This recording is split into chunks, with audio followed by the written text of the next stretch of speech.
Hey guys, today I'll be reviewing Andor Season 1 Episodes 2 through 3. So it's a double feature for you guys today, so let's conversationalize.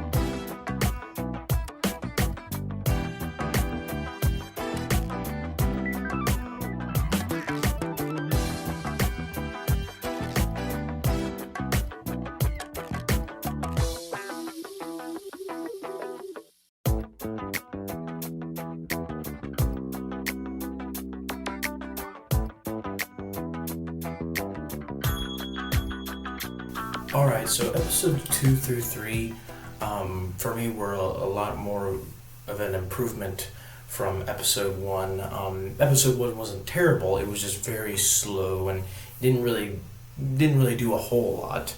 But 2 and 3 really kind of get the ball rolling as far as the beginning of Cassian Andor's actual journey in the show. And episode 2 is very much set up. Like, episode 2 is, attempts to put the bowling pins in just the right place for a strike in episode 3, to put it like that, if you will. But episode 2 I thought was pretty good. Episode 3 by far I thought was the best. The payoff, each of the things beforehand, what this is going to lead to, you kind of see everything, the effects of the Empire and the fighting on the specific town that they're in. And so yeah, I thought all that was great. So starting off, there we go again, with episode 2. You see that the Irish guy who is in love with the friend of Andor's named Bix, the girl's name is Bix, and the guy who's in love with her ends up relaying to the Empire more information about Cassian Andor for the Empire to find him and know that he's on that specific planet. I forget the name of the planet that they're on. Hopefully we can put it up somewhere. Oh look, there it is.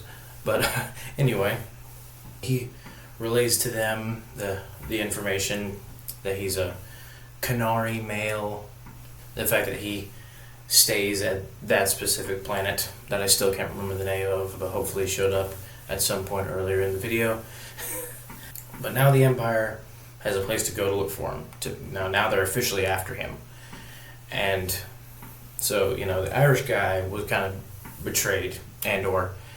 And I think the reason he did it, it's not entirely clear, but I think the reason he did it is because he was, in love with Bix. I think he thought that Andor might be trying to have Bix as a girlfriend and be in love with Bix. I don't really know what his motivations are. I do wish they were a bit clearer.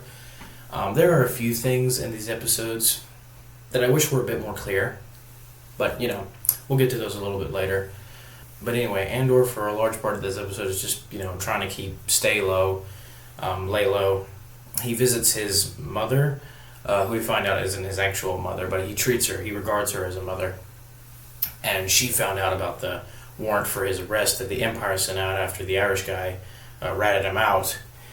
And so his mom is all worried about him. But one thing that was is specifically interesting is his mom is specifically worried about the fact that they know that he's from Canary and was not born on, I believe the planet was Fesk, is the planet that everybody thinks he's born on, that's in his records that he's born on, but he clearly wasn't. But she's very concerned about that. And so it's revealed later in the episode that Canary actually was, a large part of it was destroyed in an Imperial mining disaster, which apparently killed all the native people on the planet.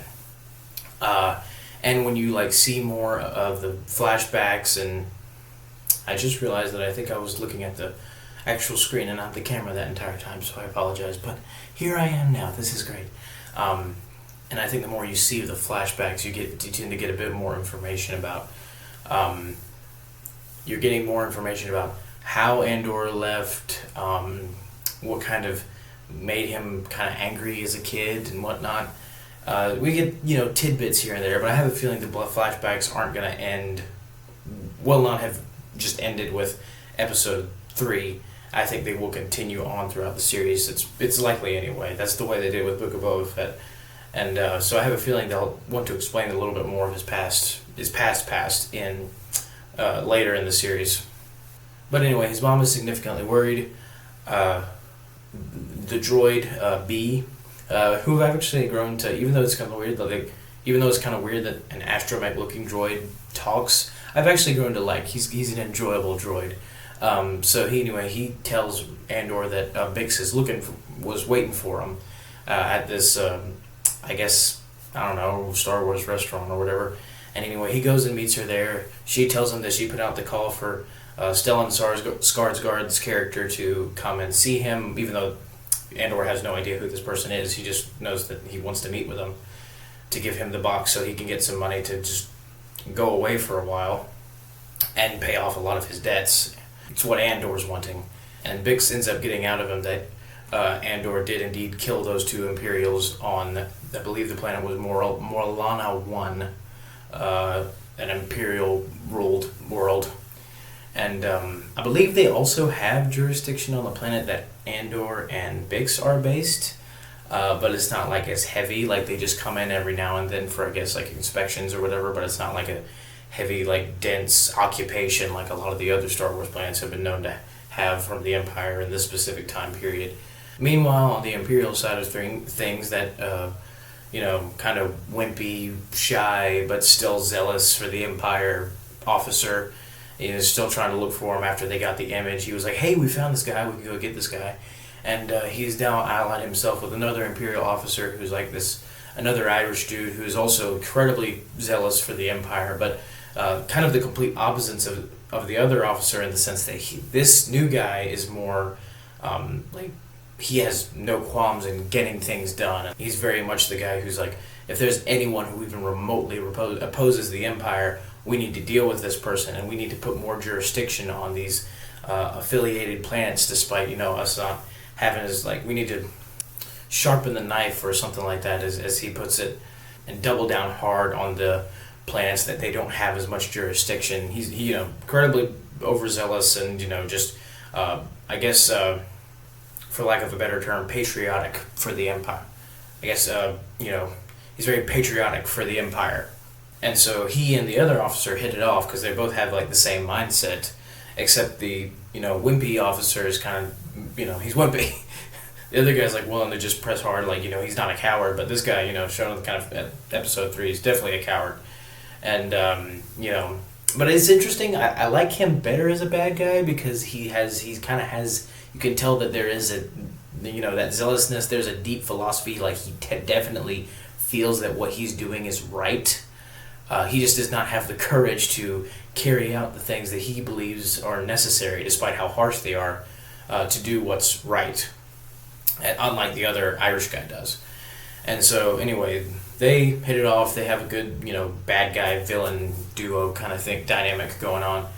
And Stellan Skarsgård's character is coming to the planet very slowly, and he has this stick that he keeps carrying around that later in episode 3 we see him it kind of shrinks into the, I guess you could call it the hilt. It kind of looked like a toy lightsaber, honestly. I was expecting a beam to LED lights to go through it at some point. I didn't know what it was. I didn't know if it was a Star Wars version of a walking stick or whatever, but actually, not a walking stick, but when you're hiking, a hiking staff or a hiking stick. But either way, it was really cool. I don't know exactly what it was, but it was awesome. And I want to know more about it. Also, you can tell that the Bix, she has also feelings for the Irish guy, so I think their feelings are mutual, because she goes over to his house to spend the night at one point, and they're definitely in a relationship with each other. Meanwhile, Andor, again, he's just kind of laying low, putting his gun, getting his gun ready, which is, fun fact, the gun that he's using is very clearly the same gun that you can use in the Star Wars Battlefront, the one that came out in 2015. So the first of the newer Battlefronts. There's a gun that you can use in that game that I'm almost certain is the exact same gun that Andor is shown to have in this episode, as well as uses in the 3rd episode. So that's a pretty fun detail. But again, this episode does a good job of setting up the pieces, and just the Imperials are on their way, and Stellan Skarsgård's character is on his way, and really just making sure everything's set up for the third episode.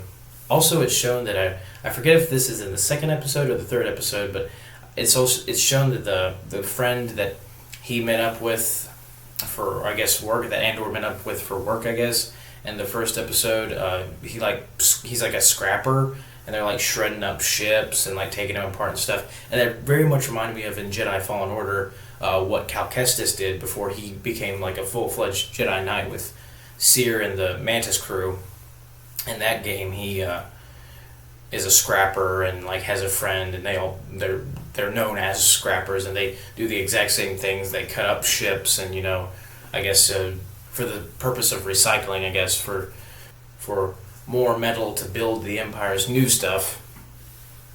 And so I did wonder if that was not deliberate, that they made this guy a scrapper to show that there's like just more of the scrapper guilds out there or whatever. I don't know if they're guilds, but because what the place where Cal Kestis was doing it was on a planet called Braca, and this is a completely different planet. So I do think that's an interesting detail to point out, that there are multiple of those things doing that around the galaxy.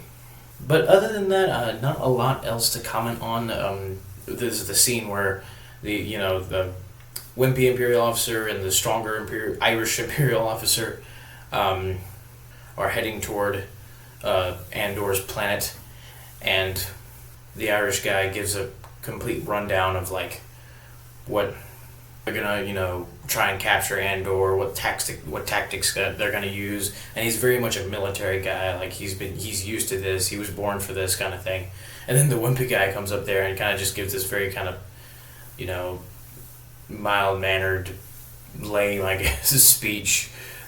He's like, I would rather be doing this with no one else but you guys. And he's just kind of saying weird things for like a commander, I guess. But like that's the point, is it's meant to be awkward and weird and show that he's not cut out to be a military commander in any way. Before when he and the Irish dude were talking, they were like, the Irish dude suggested that he should lead the force as an officer because to boost morale of the troops. But this guy, he's just not cut out for that. He's very much a coward. Even though he has such great ambitions inside of him, he doesn't, again, like I said, he doesn't have the courage to carry them out. And that is an interesting thing that hopefully will be explored later. And especially by the end of the episode, he seems like he's getting grittier and grittier until he might just lose his mind and officially become on his way to becoming like a full-fledged like military mindset rather than just a rule follower. Like, you have to do this and that and this and that and this and that. And so that is an interesting scene. That, I think, scene helped, relay his philosophy, that he's very much, in his mindset, like anyone who opposes the things that the Empire is trying to do should be stamped out. He doesn't see it as evil. He sees it as, righteousness, like his version of righteousness. So that is very interesting. And also during the flashbacks, we discover that the tribe that young Andor was a part of was heading to the crashed ship they saw in the first episode, and that was flying down. And on the way, Andor sees this giant, I guess what was the mining site that they talk about later in the episode, that ended up destroying a good part of the planet, or just ravaging it and destroying the population. But anyway, he sees that, and then he just goes back off with the tribe, and they all kind of surround the area, and the leader of the tribe, this girl, kind of walks in toward the wreckage of the ship, seeing all these dead guys around. And then this guy behind her kind of wakes up and shoots her in the back, so she dies. And then all the other tribal kids shoot the guy with arrows as he's trying to fight back, but then he ends up, just getting overwhelmed with the arrows and dies. And like the tribal has like blow darts to use. And so one problem I thought with the scene was like, it was weird that the tribe of kids didn't just kind of like shoot the guy before he shot the leader. It was kind of obvious that he was like, he was taking a while to get up, so they had plenty of time to just go ahead and start overwhelming him, especially with considering how clearly scared they were of anyone, of any outsiders. Like, they were fearful for their lives, and I guess rightfully so, because he ended up killing the leader. But it is just weird, like, it is, they try to play it as very emotional, and it is. It's very sad that the girl died, But it's just it's strange that they couldn't have just done that beforehand. So that was a little weird. That was a little bit of a problem for me. Inconsistency, I guess. But anyway, that kind of ticks Andor off, even young kid Andor, and he ends up going inside the ship to, I guess, because he's mad, he wants to make sure all these guys are dead and see what else is inside, because he's trying to defend his home after what he saw what happened to the leader. And flash forward to the present. Stellan Skarsgård's character is on this ship, and then he starts talking with this kind of British chap, and this dude he's talking to he's talking about how things were before the Empire and how they weren't great, but it seems like he's trying to say that times with the Empire they're much worse than the times of the Republic. Even though the times with the Republic wasn't great, Empire's definitely worse. He's like, well, what they say, if you can't find it here, it's not worth finding.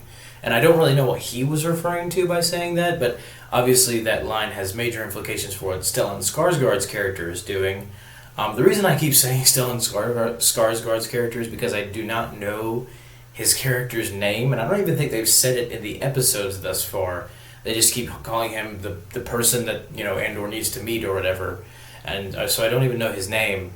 Anyway, that has major implications for what he's doing, because he's not really here for the box that Andor has. He's here for Andor because he wants he knows that Andor has a grit and a drive, and deep down inside him to just take out the Imperials, because he just hates them all for the trauma that they've caused in his past and all that. But definitely Skarsgård's character is there for Andor, and what he's there for is worth finding, because he's there to find Rebel, because he is a special person in that town that somehow Skarsgård's character knows all about. So it's cool the way that episode ends. Also, quick side note, earlier in the episode they brought in the girl from the bar that he was talking to in the first episode. The Imperials brought her into the room, and they don't really do anything with that. I don't know what the purpose of that was. I don't know if they were maybe trying to say because she talked to him they were trying to get information, or maybe they were going to destroy her, just because how the Empire is about in any way conspiring with rebels or whatever, or giving them any information of any kind. I don't really know, so I don't really know what the purpose of that scene was, but whatever. Moving on to episode 3, this is where you kind of really get to the intensity of the story and whatnot, and things start driving forward. In the flashback, we see the kid entering the crashed ship and discovering more dead guys inside of it, until he comes inside this room where he sees all these control panels and whatnot. And then he sees his reflection, which I think is interesting. He starts touching his face, because clearly, with they don't have any technology in his tribe, so I don't even know if they would have had a mirror, so he wouldn't really have ever seen his reflection before. So at first I was like, oh, that's interesting. That's a cool detail, that him seeing himself, what he looks like for the first time. But then little Andor starts he starts getting angry at it, and starts hitting the glass and destroying everything with his stick and whatnot. And I didn't really understand what that was for. I didn't know if he was mad because, I guess, seeing himself made him think of, the leader of the tribe that just died, or if he just, since he didn't even know what a reflection was, he may have just freaked out because, oh no, there's another person in what I'm seeing. I don't really know why he was destroying everything. That's another thing, I was saying before, is they don't really, it's not really clear the reasoning behind that certain decisions that are made. And I suppose that would be a criticism overall so far. But, back to the present, or is, telling his friend at the scrapper's yard that he's going to be, going away for a while, and to check in on his mom now and then, and that, the money that he's going to get from this new, this thing that he's selling might be able to pay off the debts and whatnot. And so anyway, Andor leaves, and the Imperials are, on their way. They're heading toward the ground level of the planet, and Andor ends up going into this building or whatever to meet Stellan Skarsgård's character, who's just arrived as well. And, everybody's kind of just all converging on the same spot. It's one of those situations, very much like a, build up in a movie or a TV show when oh man, everybody's after Andor and they're just all coming for him. Some to help and some to fight and whatnot. Previously, B, the droid, had come to visit Andor, and Andor had given him a comm link, which was a bad idea. And he told the droid to go back to his mom's house because he said that, apparently his mom would freak out or whatever if she knew that B was gone.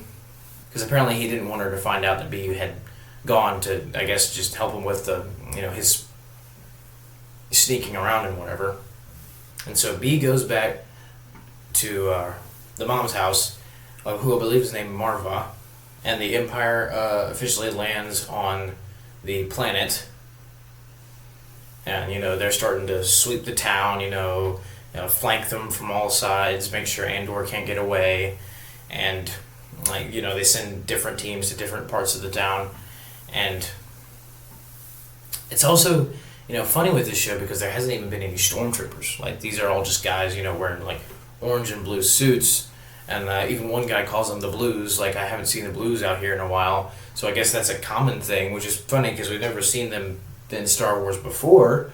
It's usually stormtroopers are sent for this kind of thing. Like, they're almost always sent in to, tackle these rebel insurgencies or whatever, even if they're just small ones. And it is kind of like... I feel like they're almost deliberately avoiding stormtroopers just yet. And I think that's just one of those things that I did like episode 2 and 3 definitely better than the first one. And I think they, do form a decent arc. But it still does not have that distinct Star Wars taste. There is a taste there, and it doesn't have it just yet. There was definitely some music that I liked. Another detail of the overall of the show that I like is the one instance where the dude's looking at Arabesh. It translates it on the screen, and it even highlights certain words that are that are meant to be important for the scene. And then even in the very first episode, when Andor arrives on Morlana 1, at the very first scene, it says beep 5 BBY, so you know what timeline it is. And so I really enjoy those tidbits of information, because we haven't really gotten that specific before. No one's ever actually put the timeline on the screen or whatnot. So I really enjoyed that, and I love that detail a lot. And again, certain music is nice, and so those variations I really like, and I'm enjoying.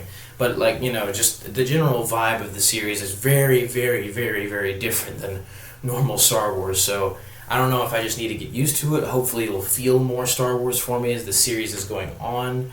I'm excited to see more. I think they've laid a good groundwork here. I don't know if it's quite living up for me. I don't know if it's quite living up to the hype that everybody has placed it on. People are saying oh, it's the greatest Star Wars show since The Mandalorian. It's so good and whatnot. I liked Book of Boba Fett, and I like Kenobi, even though I did feel there were some problems with it. And so it would be hard. It's hard for me to say that this is the best Star Wars show just by these first 3 episodes since The Mandalorian. I think I saw one article that even called it the best Star Wars show yet, which I highly disagree with. I think the first 3 episodes of The Mandalorian still are, phenomenal and the best Star Wars show we'll probably ever get. I mean, unless Ahsoka's really, really good.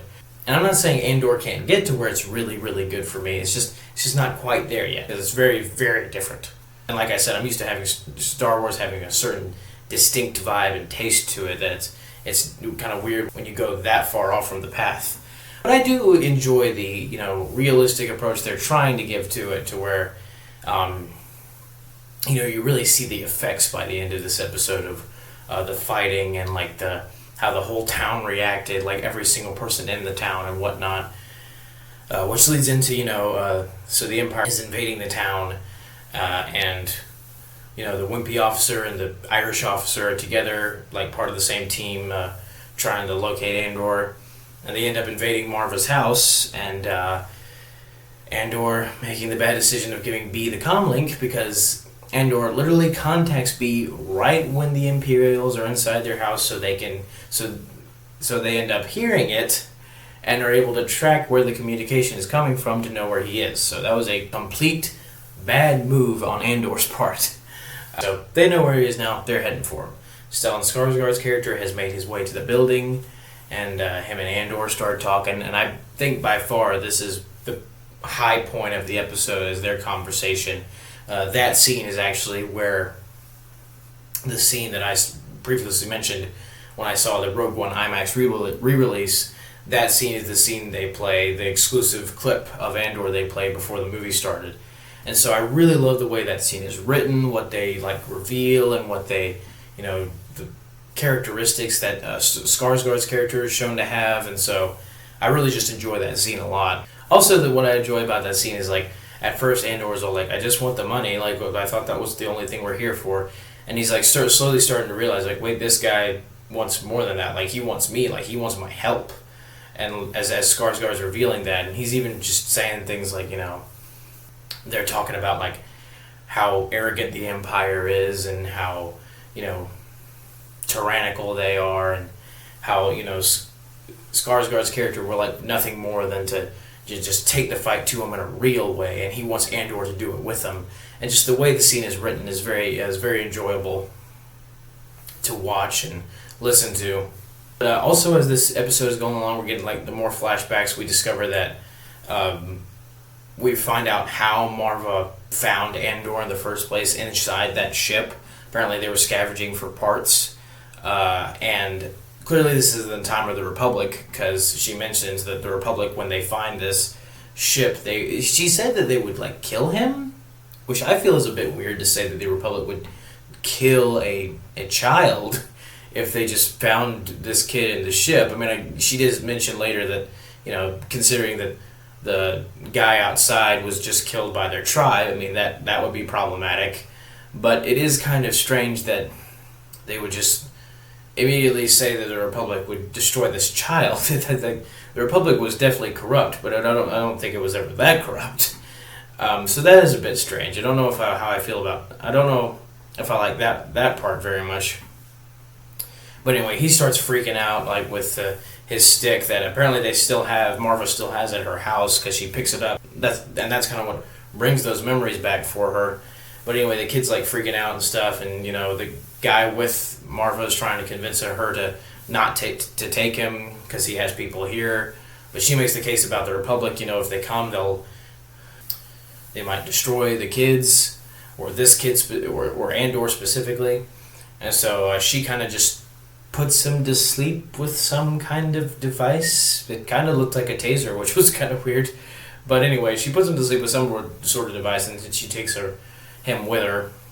And B is, with her at this time. So that's how long he's been around. So Marva's clearly had him for a very long time, the droid. And, he's all clean and he's not stuttering, at that point in time. Back to the present, Empire is closing in on Andor. The town, Bix discovers that it was the Irish guy who ratted Andor out, and so she's obviously very upset at him for that, and she leaves, and then the Irish guy follows him, and then the Irish boyfriend follows her, and then there's the other guy who's wanting to know what's going on, and he ends up kind of banging this metal thing as sort of an alarm system, I guess, that the town has. And then you see more metal things start banging and banging and banging until, you see everybody and the scrapper guy and a bunch of different people. They start, gating up their shops and whatnot, and closing all the doors and locking them and everything. Because, I guess that's a thing that they set up in the town for if something like that ever happened, if the Empire had come, or, there was raiders or whatever. But I think it's a really cool idea, actually. It creates this suspenseful drive as the story is, moving. You're wondering how's this all gonna go down and whatnot. So anyway, as Skarsgård's character is talking to Andor, Skarsgård reveals that he knows literally everything about Andor, even what happened to his father. Apparently that his father was, dragged out and hanged at some point, which was, that was brutal.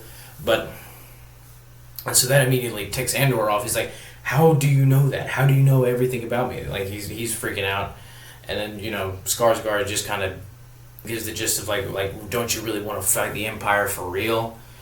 Because, at first Andor doesn't want to go anywhere with him. It doesn't want to do anything with him. But, the circumstances end up changing anyway, so kind of where they have to go off the planet, or they will die. because the Empire closes in on them. It's discovered that Skarsgård's character puts some charges on the door, and he blows those up, and that leads to a big firefight and whatnot. And Andor tries to get the box, but he fails, and he even wants to go after it afterward. But because he thinks that there could be only one Imperial left, which clearly there's not. There's like 1,000, and they're all after him. And clearly, Skarsgård knows a thing or two about, running from the Empire and being a rebel. Because, he even earlier, takes the comlink from Andor. He's like, really? You, left the comlink on? And he says this cool line where, first rule of, I guess, being a rebel is, never carry anything you can't control. Which clearly he couldn't control what happened if he tried to send a communication out, because that's why the Empire found him Andor in the first place. Anyway, so they have a really cool firefight. They've got all these chains letting loose these metal things everywhere. It's really well done fight scene. But I wish the blaster sounds sounded a little bit more like Star Wars, because the blaster sounds in A New Hope have such a distinct sound, but these are more like it's very generic I guess blaster sound. I just wish it had a little bit more of a distinctness to it. But anyway, they're running for their lives. They didn't get the box that was so important, the device that Andor thought he was just trying to sell to Skarsgård's character, but Skarsgård clearly just wanted him and the box, but mainly Andor. Anyway, they don't get it. They're running away, and the two Imperials are still at Marva's house, and she starts kind of saying these eerie things about you hear the sound of she's referring to the metal clanging, the metal still, people are still banging on the metal and stuff to alert the town and whatnot. And she's like, you still hear the sound of that? That's what a reckoning sounds like. And again, the suspense is rising and whatnot. And all the Imperials are gathering toward that spot. A little bit before that, the Imperials had captured Bix, and she tried to get away, but one guy kind of beat her against the wall and she was bleeding. And her Irish boyfriend saw that, and he was like, heck no, bro. So he was running toward them, and he was really upset. He's like, she's bleeding, what did you do? What did you do? And he runs toward the guys, even though they say, don't come any closer. And one of the guys ends up shooting him, and he dies. And Bix is, incredibly mournful, despite the fact that he, betrayed Andor. She's still incredibly sad. And I will say that I wish there was a better kind of redemption for that guy, rather than him just kind of being coming to her defense at the last second, I guess, where he's like, what did you do? What did you do? Who made her bleed or whatever? And then him just dying feels kind of oh. It feels he went out like a chump. He really, I don't really know what he was expecting when he kept running towards them. Clearly one of them was going to end up shooting him. So I feel like he could have been a little smarter about that. So I'm not really a fan of the way they took him out. Again, not great decision thought process there. But anyway, he dies. They handcuff her up to the wall, and then regroup with the rest of the force in this square, I guess, where they think that Andor might be headed. And the one Irish officer, Imperial officer, goes off to one of the roofs of the buildings. And then the wimpy officer stays down and goes inside one of the houses, and he's freaking out. You can tell that he is nervous. He is not used to being in firefights. His adrenaline is just rising and rising, and the ominous aura of this scenes are just rising too, because you don't know what's going on and what to expect, because Marva's being all suspenseful with her speech and. The suspense is building until you see a gun come right behind the wimpy officer's head, and it's Andor, and somehow they flanked him, which I don't really understand, how, if they were just leaving, and then they just come right back around to the house, I guess. Maybe it's just because Andor knows the town so well, or whatnot, but the Imperials had a lot of patrols that were in different places, so they would have had to be really sneaky for Skarsgård and his character and Andor to be able to outmaneuver him like that. But anyway, Andor has a gun to the dude's head, and Andor is asking questions how many men are there? how many men do you have? And he's like, at first he's like, the officer's like, I don't know. And then Skarsgård's immediately like, kill him. And Andor doesn't do it at first. And then Skarsgård's like, I'll kill him. And, that causes the guy to just be nervous enough, which I assume is what the goal was in the first place. That causes the guy to just be nervous enough to, spill the beans. So clearly he's very cowardly. He doesn't have much of a backbone, even though he's so zealous about the Empire and, like, following rules and whatnot. He's very much not a, like, I'll die for the Empire or I'll die for what I believe kind of guy.